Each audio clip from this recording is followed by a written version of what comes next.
time-lapse video, it looks like a monster coming alive. For a moment, it sits there innocuously.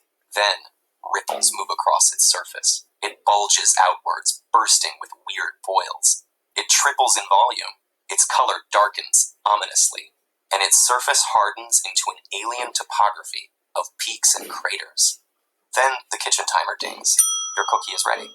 What happened inside that oven? Don't let the apron deceive you.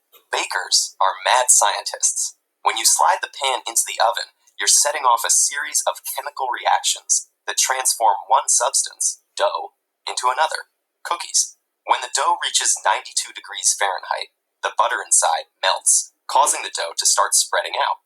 Butter is an emulsion, or mixture of two substances that don't want to stay together. In this case, water and fat, along with some dairy solids that help hold them together. As the butter melts, its trapped water is released, and as the cookie gets hotter, the water expands into steam. It pushes against the dough from the inside, trying to escape through the cookie walls, like Ridley Scott's chest-bursting alien. Your eggs may have been home to squirming salmonella bacteria. An estimated 142,000 Americans are infected this way each year. Though salmonella can live for weeks outside a living body, and even survive freezing, 136 degrees is too hot for them. When your dough reaches that temperature, they die off. You'll live to test your fate with the bite of raw dough you sneak from your next batch. At 144 degrees, changes begin in the proteins, which come mostly from the eggs in your dough. Eggs are composed of dozens of different kinds of proteins, each sensitive to a different temperature. In an egg fresh from the hen, these proteins look like coiled up balls of string. When they're exposed to heat energy, the protein strings unfold and get tangled up with their neighbors. This linked structure makes the runny egg nearly solid, giving substance to squishy dough. Water boils away at 212 degrees, so like mud baking in the sun, your cookie gets dried out and it stiffens. Cracks spread across its surface. The steam that was bubbling inside evaporates, leaving behind airy pockets that make the cookie light and flaky. Helping this along is your leavening agent, sodium bicarbonate, or baking soda. The sodium bicarbonate reacts with acids in the dough to create carbon dioxide gas, which makes airy pockets in your cookie. Now it's nearly ready for a refreshing dunk in a cool glass of milk. One of science's tastiest reactions occurs at 310 degrees. This is the temperature for Maillard reactions. Maillard reactions result when proteins and sugars break down and rearrange themselves, forming ring-like structures, which reflect light in a way that gives foods like Thanksgiving turkey and hamburgers their distinctive, rich brown color. As this reaction occurs, it produces a range of flavor and aroma compounds, which also react with each other, forming even more complex tastes and smells. Caramelization is the last reaction to take place inside your cookie. Caramelization is what happens when sugar molecules break down under high heat, forming the sweet, nutty, and slightly bitter flavor compounds that define, well, caramel. And in fact, if your recipe calls for a 350-degree oven, it'll never happen, since caramelization starts at 356 degrees. If your ideal cookie is barely browned, like a Northeasterner on a beach vacation, you could have set your oven to 310 degrees. If you like your cookies to have a nice tan, crank up the heat. Caramelization continues up to 390 degrees. And here's another trick. You don't need that kitchen timer. Your nose is a sensitive scientific instrument. When you smell the nutty, toasty aromas of the Maillard reaction and caramelization, your cookies are ready. Grab your glass of milk, put your feet up, and reflect that science can be pretty sweet. I'm salivating just thinking about it. There's nothing quite like a fresh-baked cookie that we quite often enjoy in culinary arts. But anyway, so this is Chef Hawks again, speaking about chapter number 19, our introduction to baking. So we may have already done a little baking, but we're going to get much, much deeper into it. There's an awful lot of things to learn about baking. It covers a very, very wide range of different things. Here we go. So when we look at our ingredients that we use in most baked products, we're going to have some kind of fat or shortening. Could be butter or oils. We're going to have something to sweeten. It's going to be sugars, syrups. We're going to have some chemical, organic, or physical leavening going on. That's when we're talking about things rising. That can be baking powder, baking soda, yeast, and steam. Then we have thickeners. That can be cornstarch, flour, eggs, flavoring ingredients as well, extracts, spices, could be things like nuts as well. Then we've got liquids. That can include water, milk, cream, eggs, honey, molasses, butter. Yes, butter, because we can melt that butter. And then we have different additives like food colorings and artificial flavorings and various things like that. So what's the main ingredient in most baked products? Whether we're talking about pastries, cakes, cookies, most of them require a strengthener, something that gives stability. The main strengthener that's used, in our case, is generally flour. Wheat flour is the most popular used. So different types of flour have different strengths to them. The gluten is a protein, and the gluten that's in flour determines what type of flour it is. We're going to look at that in just a minute as well. If you have a look on the nutrition label, then it actually tells you how much protein's in there. It gives you an idea on the gluten level. So too much mixing, working, and kneading equals elastic and stretchy. So if we're making some dough for pastry and we overwork it, it can get really tough and it can shrink in that pie dish. Or if we're trying to make biscuits and we're over kneading it, then those biscuits are going to turn out tough. They're not going to be nice and light and flaky.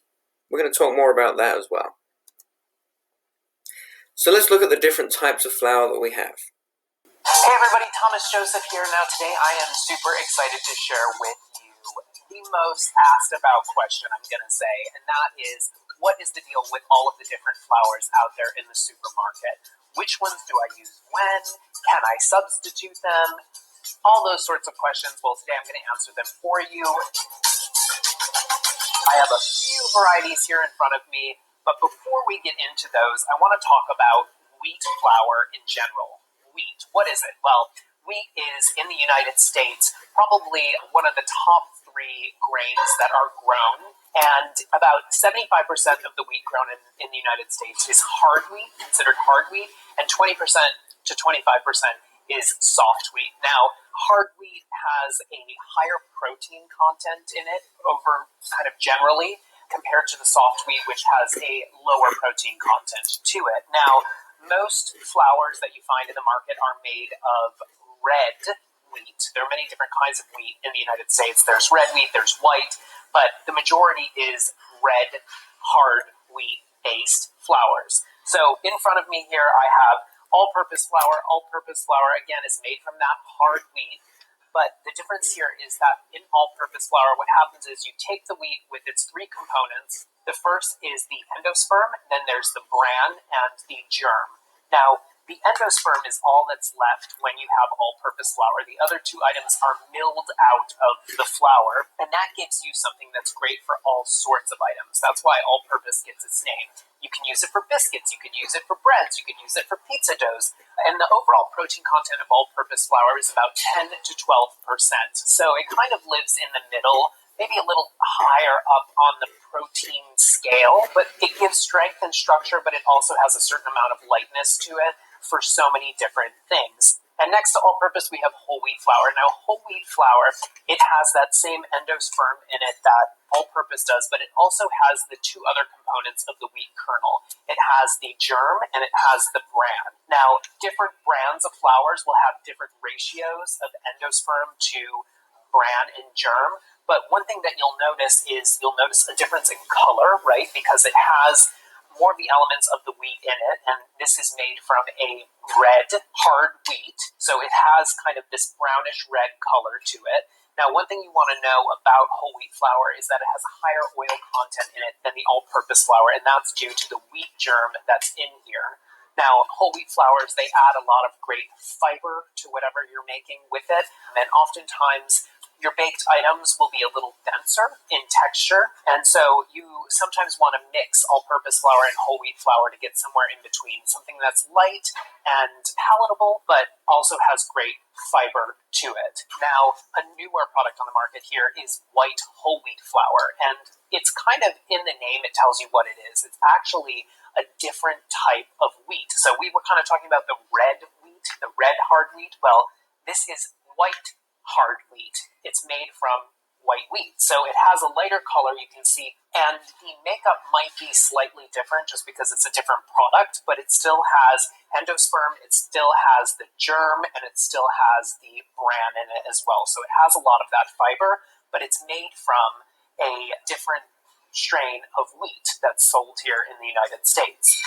Next to this, I have something that a lot of people tend to buy, and sometimes they buy it and use it, and it's a mistake. It's self-rising flour. Self-rising flour has added leavener to it, so you have to be careful. Read your recipe before you use it. If it does not call for self-rising flour, if it just calls for regular flour, avoid using self-rising, because what's going to happen is you're going to have added leavener in your recipe, and your biscuits or whatever it might be are going to topple over because it's too much leavening for the recipes. Look in your marketplace, read your recipe, make sure that you are choosing the right flour for your recipe. Now, cake flour is a finer ground flour, similar to all-purpose flour, but what it has is a lower protein content in it, and that will yield a more tender, softer crumb to whatever it is that you're making. Now, cake flour has about 5 to 8% protein compared to the 10 to 12 that all-purpose has. Now, of course, you guys, every brand of flour has a different kind of makeup. That's what makes it unique. So these percentages might change slightly from brand to brand. So cake flour here, it has a lower protein content, around 5 to 8%, depending on the brand that you buy. And cake flour is good for not only cakes, but muffins, cupcakes, biscuits, and also scones. And something that I don't have here, but that is within this family, within this range, is pastry flour. It's used a lot in the food service and restaurant industry.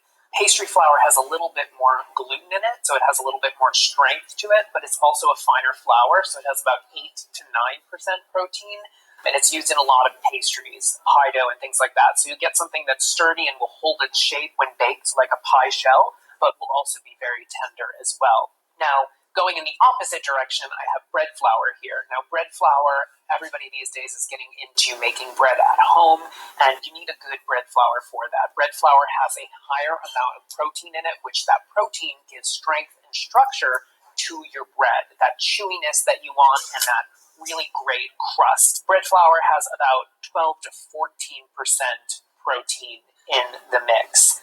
So, if you're serious about bread making and you want to buy a good flour, make sure you look at the protein content of the brand that you're buying. As we shift down here, we're getting into a little bit more of boutique style flours. This is an Italian style flour. It's called 00 flour.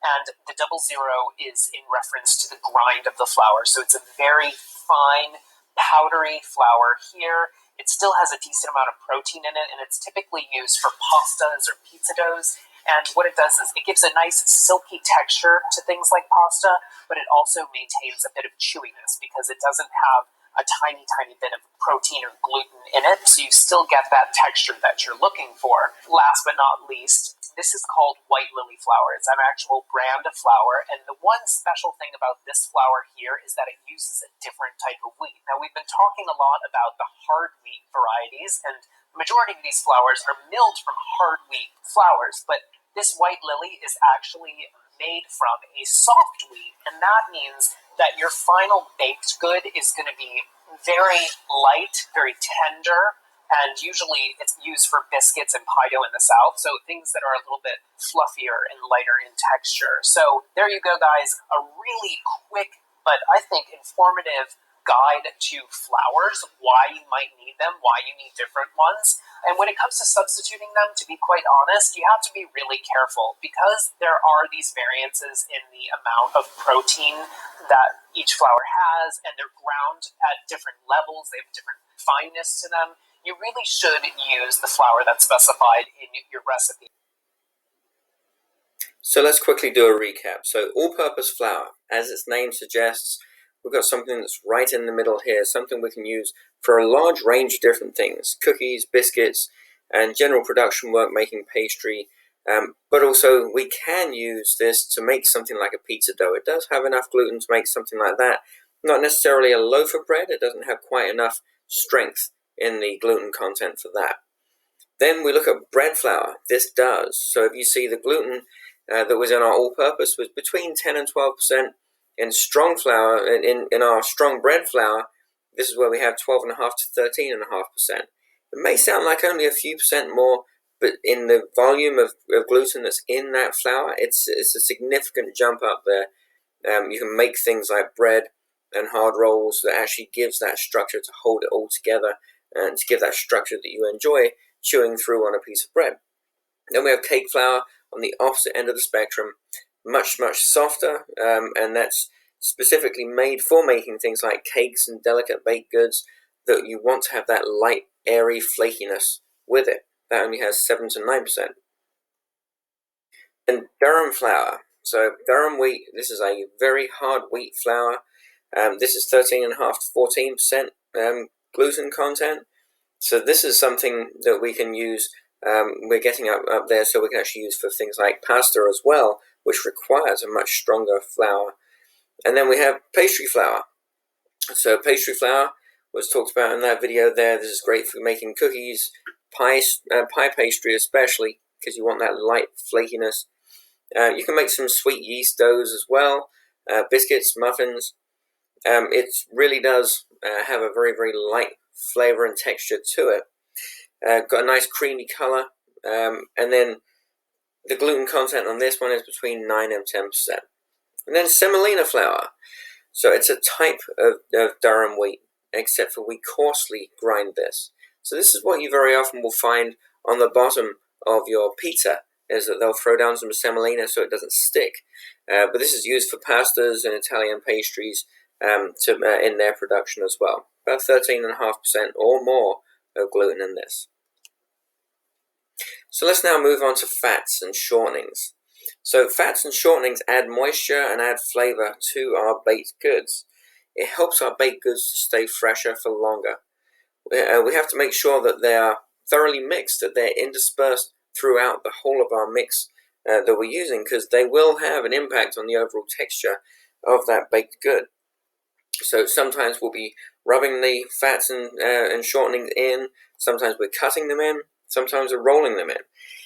It all depends upon exactly the method that we need to use, but this can create a nice flaky texture.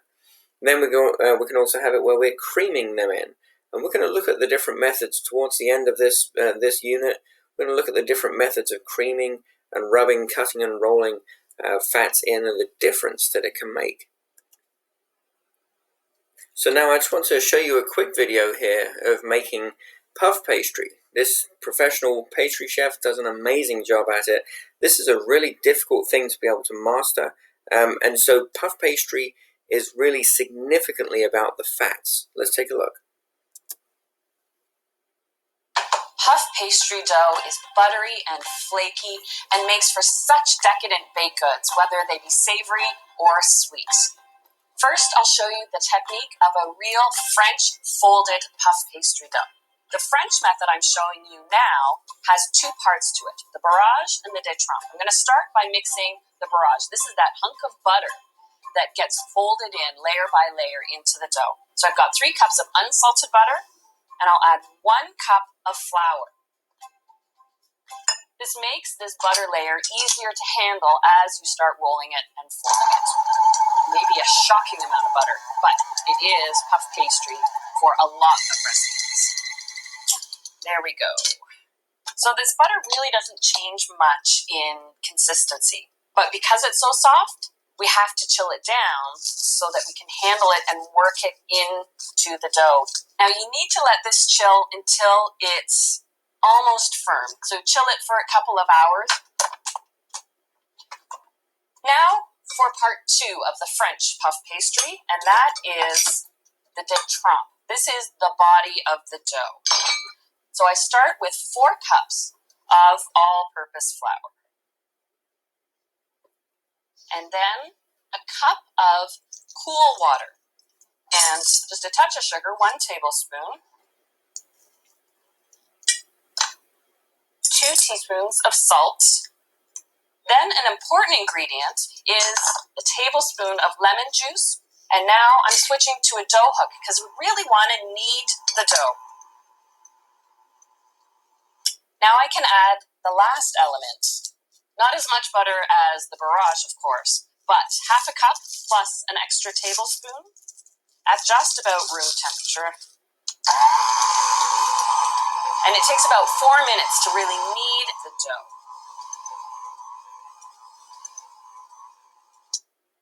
There we go. So the dough has come together. So I'm going to shape this into an 8-inch square. You want to give it at least an hour to relax. So I've got one already chilled. The method for this puff pastry is the French method, your 2 parts, your barrage and your doughy détrempe. The contemporary and modern thought amongst pastry chefs is to roll out the butter and put the dough in the middle. Makes for a more even and consistent pastry. So now I'm going to roll this lengthwise, about 20 inches across. And this is the first fold. Oh, this is why you need the big rolling pin with the handles on the outside. So at this point, it's a bit of work. Lift, make sure it's not sticking, and I do a 3-fold. So you fold it a third the way in. And now brush off this excess flour. And like so. So that's 1 fold down.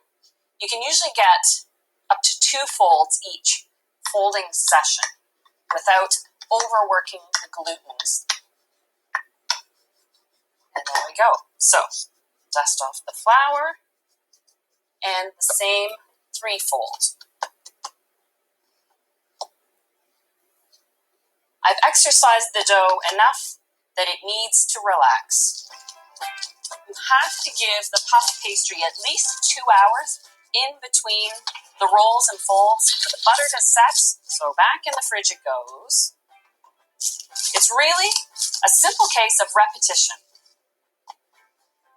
Now you'll need to repeat this double roll and fold step once more, followed by a single roll and fold. But be sure you let the dough rest in the fridge for at least 2 hours in between. And this is a puff pastry ready to roll and use after it's had its 2 hours to rest and relax.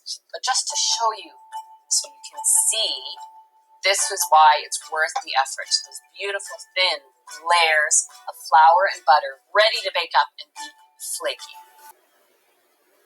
On to our next item that we use a lot in baking is sweeteners.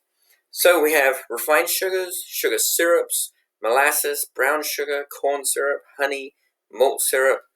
There are so many different types of sweeteners that we can add in here. They add flavor and color. They blend, shortening with other ingredients. It helps to blend them all together. And also it produces a softer and more tender cookie or pastry item overall. Caramelization happens here when the heat causes that sugar to brown. Artificial sugars, artificial sweeteners, should always be aware they will not caramelize, so you're not going to have the same result when you use those. Let's take a look at a few of these items. First of all, where do we get sugar from?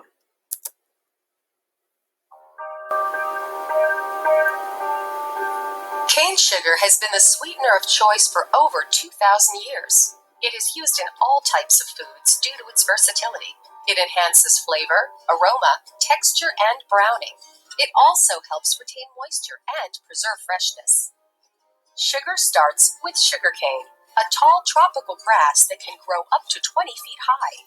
When it is ready for harvest, the tops are removed, leaving the base stalks behind so they can grow into the next crop. Sugarcane is a renewable resource that doesn't have to be replanted to produce a new crop. After harvesting and transporting to the mill, the sugarcane is washed and cut into shreds. Next, huge rollers crush the cane, really hard. This mixture goes down to the separators, where the fibers are removed and the juice is sent on to the evaporators, which are basically huge pots heated by a furnace burning the dried sugarcane fiber. How efficient is that?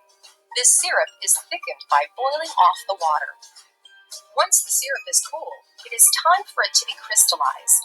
To get crystals from the syrup, it is seeded with, well, crystals of sugar. Just a sprinkle is enough to kickstart the process. From there, it is moved into centrifuges, where centrifugal force squeezes out any remaining liquid, leaving, you guessed it, dry sugar crystals.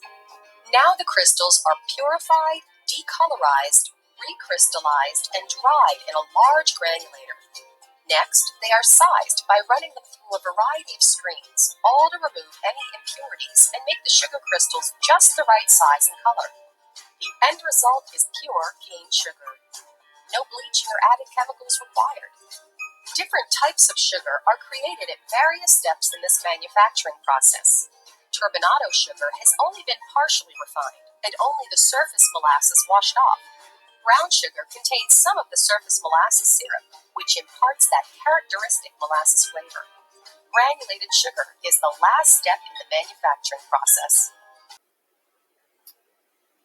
So if that's where sugar comes from, and we also get sugar beets as well, but if that's where sugar comes from and that's how we produce it, what are the different types of sugar we have as well?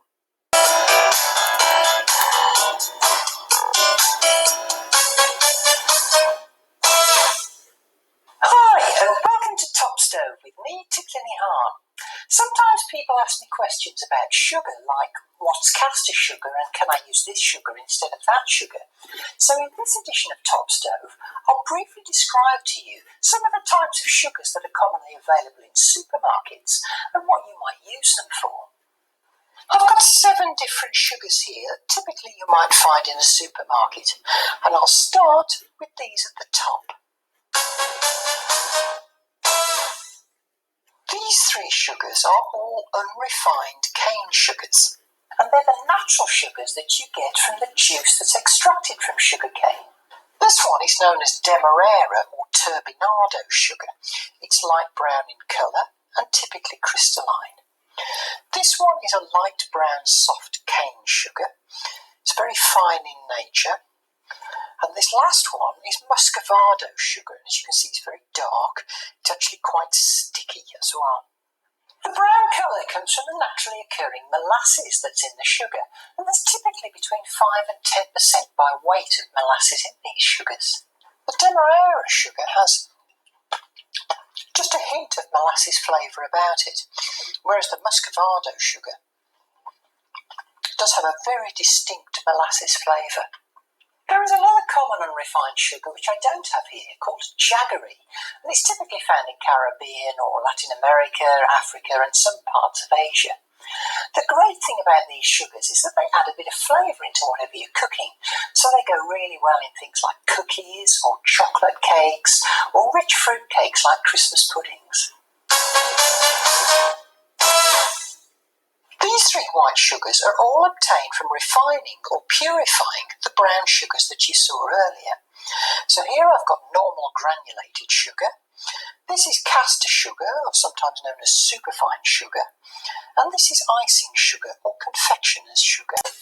Depending upon the flavour that we want, the sweetness that we want, we can decide what type of sweetener we want to use and what kind of end result we want to have.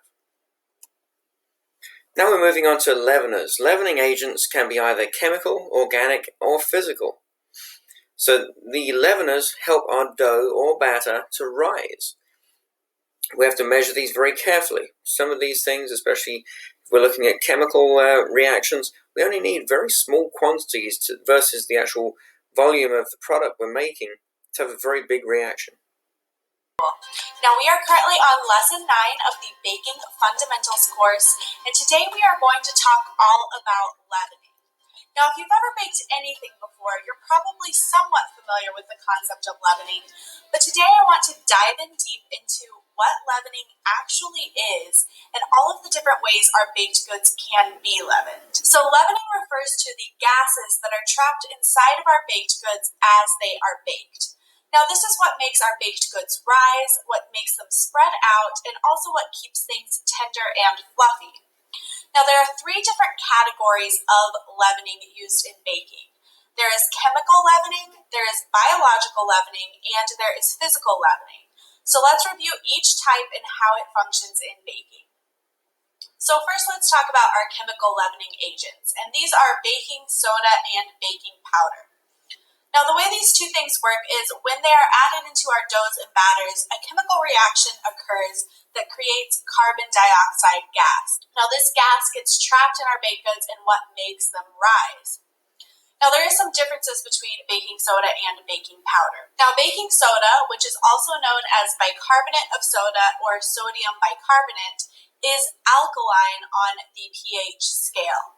So in order for it to work and have that chemical reaction, it needs an acidic ingredient to react with. So a few common ingredients used in baking that are acidic include brown sugar, chocolate, buttermilk, molasses, and lemon juice. Now baking powder is actually baking soda already combined with another acidic ingredient. So when baking powder is hydrated, it already will begin reacting, and it can be used in any recipe because it does already have that acidic ingredient present in it. Now baking soda and baking powder work very quickly. They will begin producing that carbon dioxide gas almost immediately when they are hydrated, and so they need to be baked pretty much immediately after they go into a dough or a batter. Now I actually have a very detailed article on my website all about baking soda and baking powder and how they function in baking, so I'll leave the link for that for you in case you're interested. Now moving on to our next form of leavening, which is yeast, and this is considered a biological leavening. Now the reason why we call this a biological leavening is because it is actually a living organism. It is actually a fungus. Now the way yeast works is it feeds on sugars and starches present in the doughs or batters it's in, and as it feeds, it also produces that carbon dioxide gas as well as alcohol. Now this process of the yeast feeding and producing gases is called fermentation, and it is what makes yeast doughs rise. So in contrast to baking soda and baking powder working very quickly to produce the carbon dioxide gas, yeast produces this gas very slowly and over a long period of time. So in order for the dough to contain that gas, it needs to have a lot of structure and elasticity. So this is why yeast dough is needed over a long period of time to create that really strong and elastic gluten structure so that it can contain the gases that the yeast is producing. And you can actually see this in progress in this time-lapse video of my yeast dough rising. So what is happening is the yeast is feeding, it is creating those gases, and the dough is gaining volume, which is leavening the dough.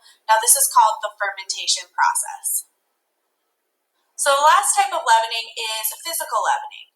Now this is the type of leavening that happens just from air and steam. So air is used really frequently in baking as leavening, and you can most commonly see this by when you cream butter and sugar together. So this process of beating together solid fat with sugar traps tiny little pockets of air in between the ingredients. Now this pocket of air adds volume to our baked goods. Now you can also see air being used as leavening when you beat egg whites into a meringue or when you beat cream into whipped cream. Now steam is the other form of physical leavening used. Now the way this works is ingredients such as milk, butter, and eggs all contain water, and that is going to evaporate in the oven, causing steam. Now this might not seem quite as exciting as the chemical reaction that happens with baking soda and baking powder, but actually when water turns to steam, it increases in volume by 1,500 times. So it can really produce a great deal of volume in our baked goods. Now one of the best examples of how steam is used as leavening in baking is with puff pastry. The way puff pastry is made is with many alternating layers of dough and butter. So when that dough is baked, all of the water that is present in the butter is going to evaporate off, which creates a great deal of volume and puff to the puff pastry. Now another example of this is when making a Dutch baby pancake. So if you've ever made one before, there is no chemical leavening in it, no baking powder, no baking soda, but there is a great deal of liquid in the batter. So when this batter hits a very hot oven, it's going to quickly evaporate off, and you can see here the great amount of puff that happens when this Dutch baby is baked. Just to reiterate then, so baking powder is a chemical leavener, right? It's one of our two. So we have baking powder, which is actually baking soda with an acid. That's generally cream of tartar. We've also used that when we make meringue as well. It helps to stabilize our egg whites when we make meringue. But by having that combination of the baking soda and the acid, the cream of tartar, in our baking powder, it helps to rise. It creates carbon dioxide gas, and it helps our products to rise. It actually takes the heat and the liquid to make that leavening to occur. Baking soda, on the other hand, is without that acid being already in there. So this is another chemical leavener, but baking soda, it's also called sodium bicarbonate, produces carbon dioxide when you have liquid and an acid involved. So that acid could be vinegar, it could be wine, it could be cream of tartar. Depends on what you want to specifically add in, depending on what the recipe calls for. But this will again cause that batter to rise. Heat is not necessary with baking soda, with sodium bicarbonate, to get that reaction. Just to get the liquid and the acid in there. You need to bake it immediately though. That reaction happens immediately. It is not a long-lasting one like baking powder, which is much longer lasting. And we talked about physical leaveners. So this is where you are physically doing something with your product there to add in the air into that batter. So using the creaming method, the foaming method, we're going to talk about those in just a few minutes. But basically where you're whipping fats and sugars together, or eggs, if you're whipping those as well, it adds more air into there. These are all things like angel food cake, meringues, souffles. These all create the ability to leaven, to have them expand. And then steam, of course, as well. If we've got various different things like butter and eggs, they all have water content to them. They will actually create steam as that evaporates off when these baked goods are baking in the oven. Then we've got our slow-moving but rather tasty leavener, yeast. So you can see over on the right-hand side, and there's a couple of different methods that we can get it in. We can have fresh, which comes in that lump kind of format. You just break off pieces, or you can have dried.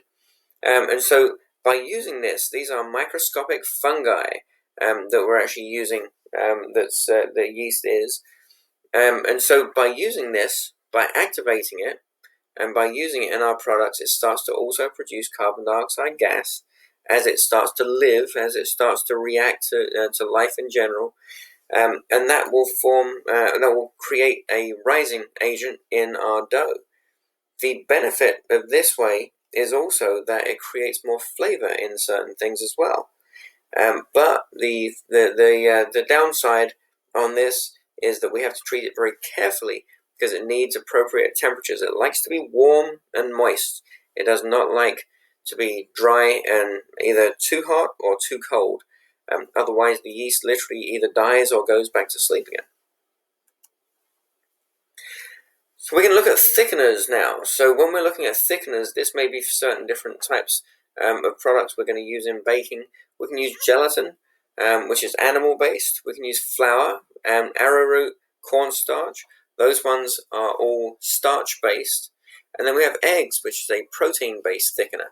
Kind of like when we made ice cream, and we cook the ice cream up to 170 Fahrenheit, and it starts to thicken. That's exactly the type of thing that's occurring there, is that it's a thickener. So depending on the consistency that we want that finished product to have, will depend upon what type of thickener we're going to choose to use. Then we have our flavorings. So it can be things like cocoa, spices, salt, nuts, and various different extracts as well. So we could be using spices like cinnamon, nutmeg, mace, cloves, ginger, caraway, cardamom, allspice, anise, poppy seeds. These all add flavor to the various different baked products. Salt also enhances the flavor and improves the texture.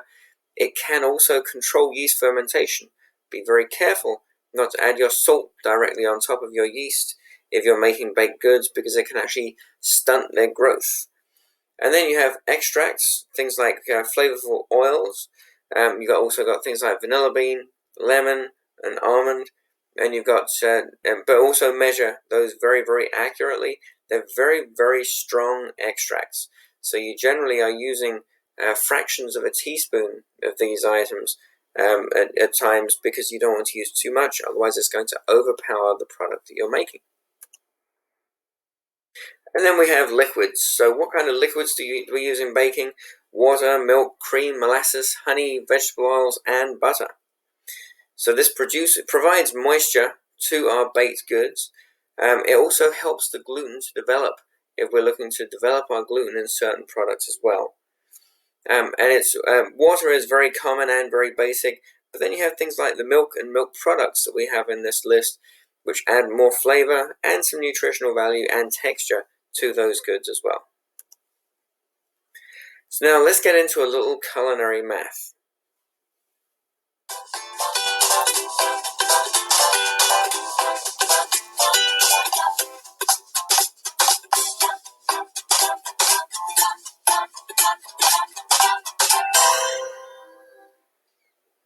Standardized recipes for bakery products are called formulas, and they are set up a bit differently than those for other food items. Proportions for each ingredient are given in the form of percentages. A percentage indicates a part of the whole. For example, a pie with 4 pieces is divided into quarters. Each slice of the pie is 25% of the pie. 2 slices, half the pie, is 50%, and 3 slices is 75% of the pie. The entire pie is 100%. In baking, flour always has a proportion of 100%, and the percentages of all other ingredients are calculated in relation to the flour. These are known as baker's percentages. Because of this, pastry chefs can convert recipes to give larger or smaller yields by changing the ingredients' amounts while keeping proportions and percentages the same. It's also important to remember the amounts you will use to figure the amount of a particular ingredient will always be in pounds. Using this recipe for white bread, let's figure the percentages for the formula. When using baker's percentages, the flour is represented as 100%, and all of the other ingredients are expressed as a percentage of the flour's weight. To determine the percentage of the other ingredients, divide each one by the weight of the flour, and then multiply the rest, which is in decimal form, by 100 to convert to a percent.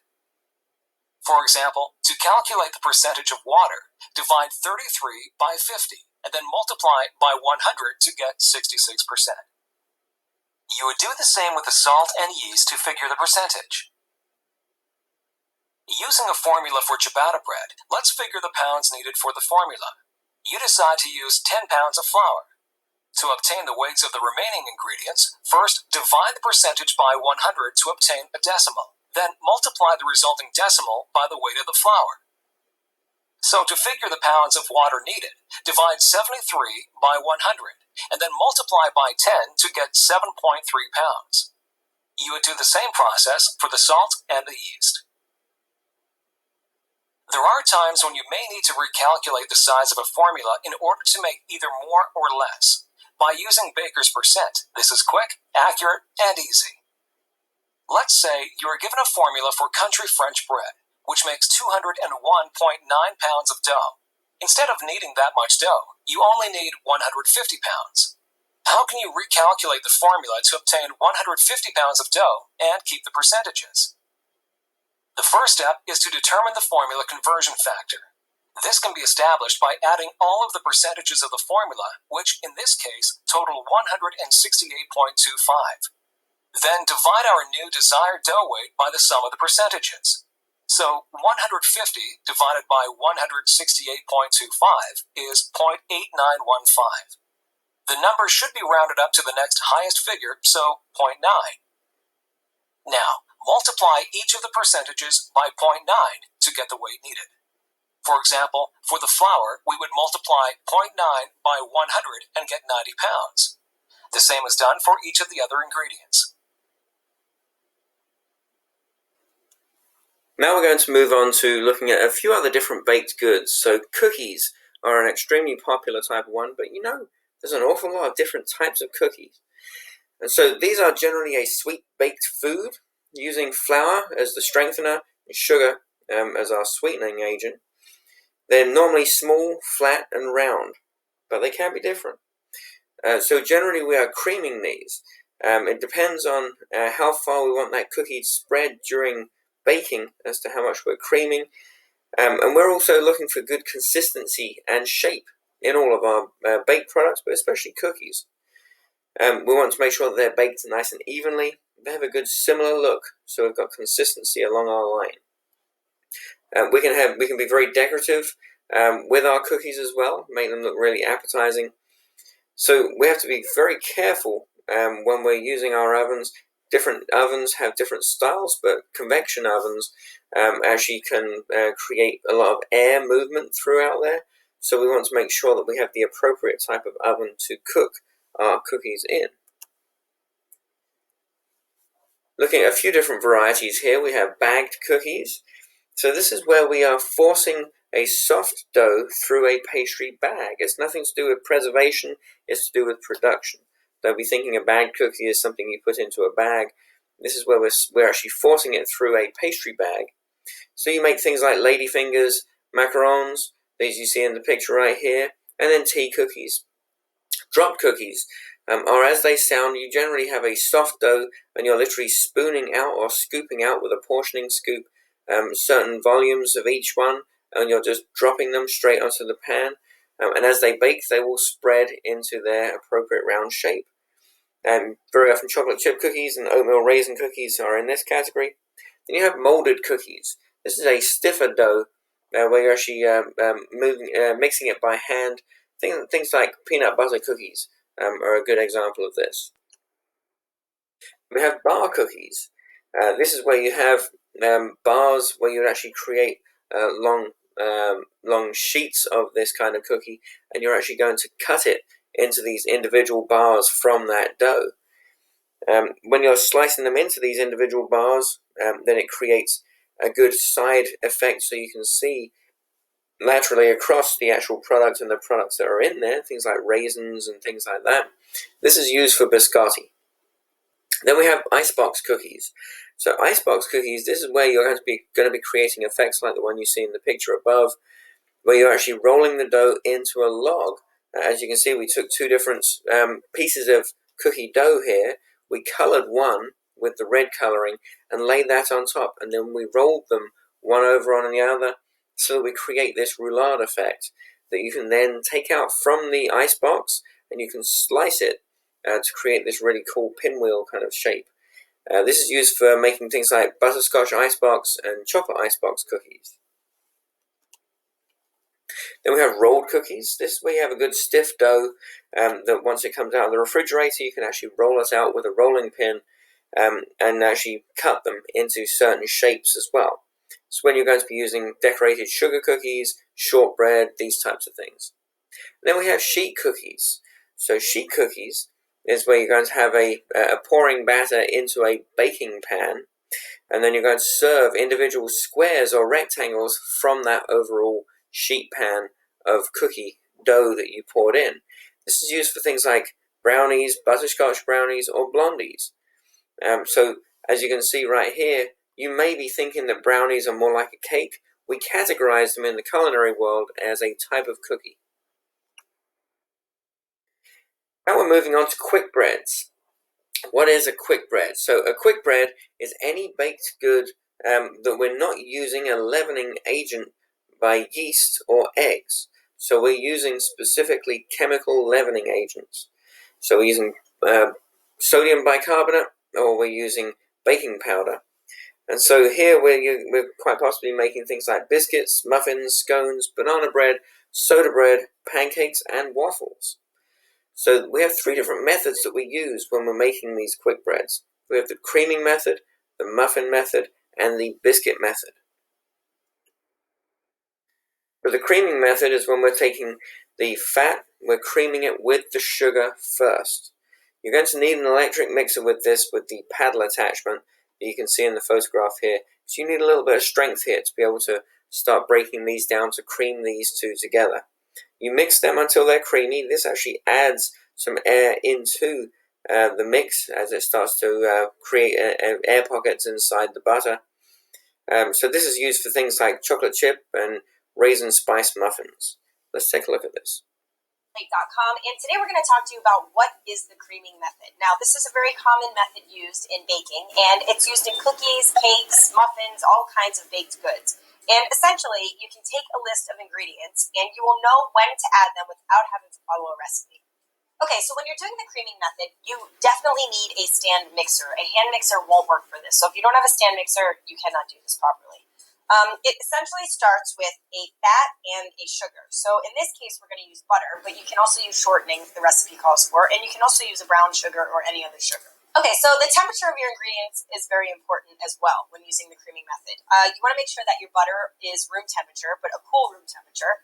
And you want to make sure that any other ingredients that you're adding, such as your liquid, like if you're adding milk or anything like that, those are also room temperature. Okay, so the first thing you're going to do is take your fat and your sugar and just add it to your mixer, just like this.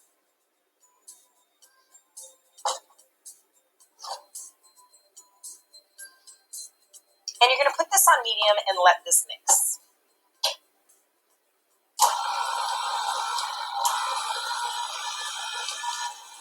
Okay, so ultimately, though, you want this to be the texture of wet sand. You shouldn't be able to see any sugar granules in it, but you want it to be light and fluffy, and it will change in color. Okay, so this has been going about almost 10 to 15 minutes on medium speed, and this is the consistency that we want. So you can see that it's the consistency of wet sand. You can't really see any of the sugar in there. And at this point, we're going to add our eggs one at a time while it's on low. And you want to just make sure that your eggs emulsify and just incorporate into this mixture. Okay, so once you've incorporated all of your eggs, at this point, whatever the recipe calls for, you take the rest of your dry ingredients and sift those together separately, and then you take the rest of your wet ingredients and mix those together. And then, alternating, you're going to add your dry ingredients and your wet ingredients, starting with the dry and ending with the dry, to this mixture. Okay, so now that this is all mixed together, this will be your batter that you will bake. And using the creaming method will allow you to take a random list of ingredients and you'll be able to incorporate them and know when to put them into your batter. Now we have our muffin method. So this is where we're actually going to melt our fats. So say we have butter, then we're going to melt that butter, and then we're actually adding it to the dry ingredients. We're going to be mixing it by hand or using the paddle attachment on our mixer. Things like cornbread, blueberry muffins, pancakes, these are all done using the muffin method. In this video, we're going to learn about the muffin mixing method.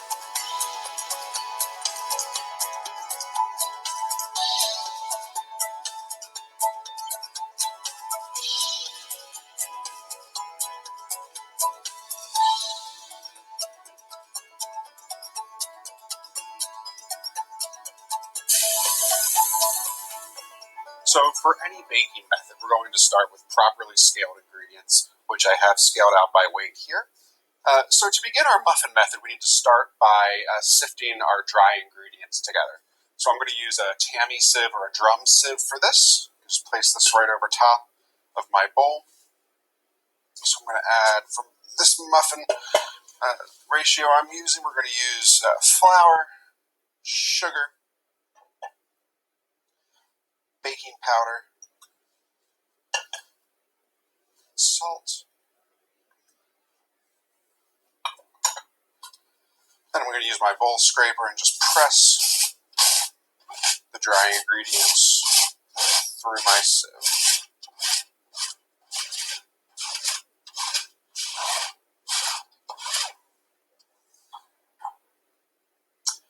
Alright, so I have my dry ingredients sifted together. I'm going to just set this aside. And our next step is going to be to combine all of our liquid ingredients. So that's going to include, for this ratio, our milk, our eggs,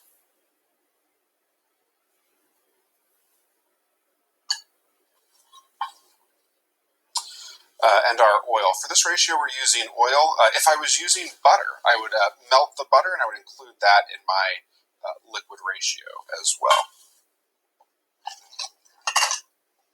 And lastly, I'll include my vanilla extract. Right.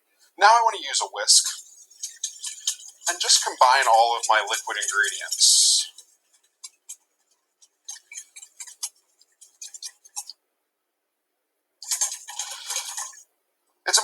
have the liquid ingredients well combined.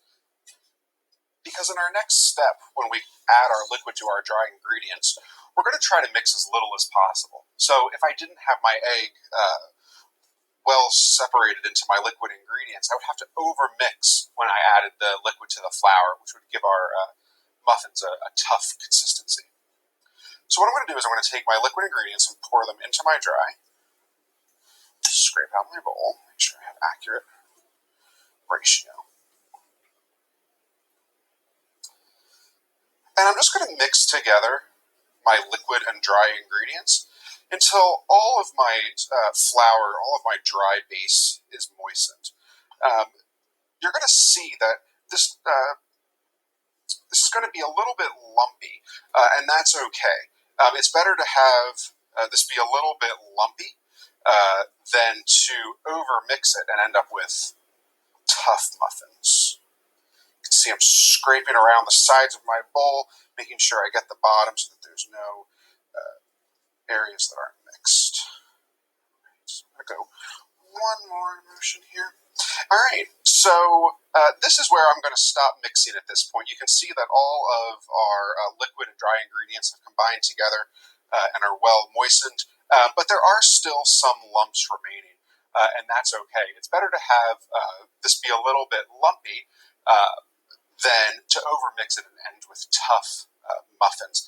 This is also the point where if I was going to add maybe some fruit or chocolate pieces, whatever it may be, that I would go ahead and add that and mix that in as well. Lastly, we have the biscuit method. So this is where we're actually going to cut our fat into the flour. We're either going to cut that, physically cutting it into pieces, or we're going to be breaking it down with our fingertips. Your fingertips tend to be cooler than your palms of your hand, so it's always best to use your fingertips if you're doing this method. There are a few other tools as well that we can use, but we're trying to keep this type of mix, this type of a dough, to a very, very crumbly and soft one. Remember, biscuits should not be tough; they should be flaky and very, very, very, very soft in nature. So let's take a look at how we produce biscuits, and this can be used for cornbread biscuits methods as well. The biscuit method is used for biscuits, shortcakes, and scones. The first step is to measure all of your ingredients. Sift your dry ingredients together in a bowl large enough to work in without spilling over.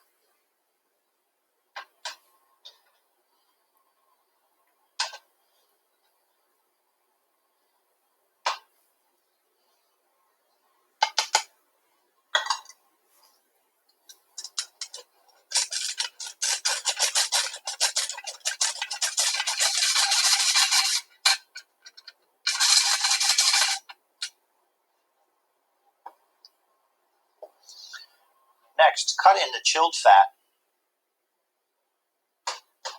by quickly pinching and tossing it through the dry ingredients. Depending on the product, the fat can be cut in as large as peanuts or as fine as coarse cornmeal.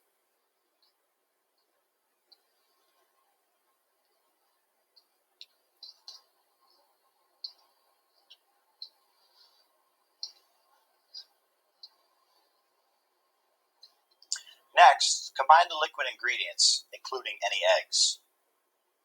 Add the liquid ingredients to the dry ingredients, mixing just enough to combine the ingredients. Do not overmix, as this causes toughness and inhibits rise.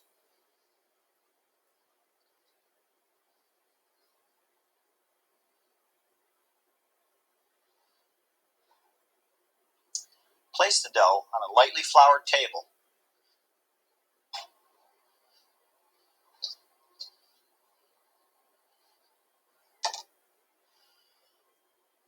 And knead it lightly 5 to 6 times.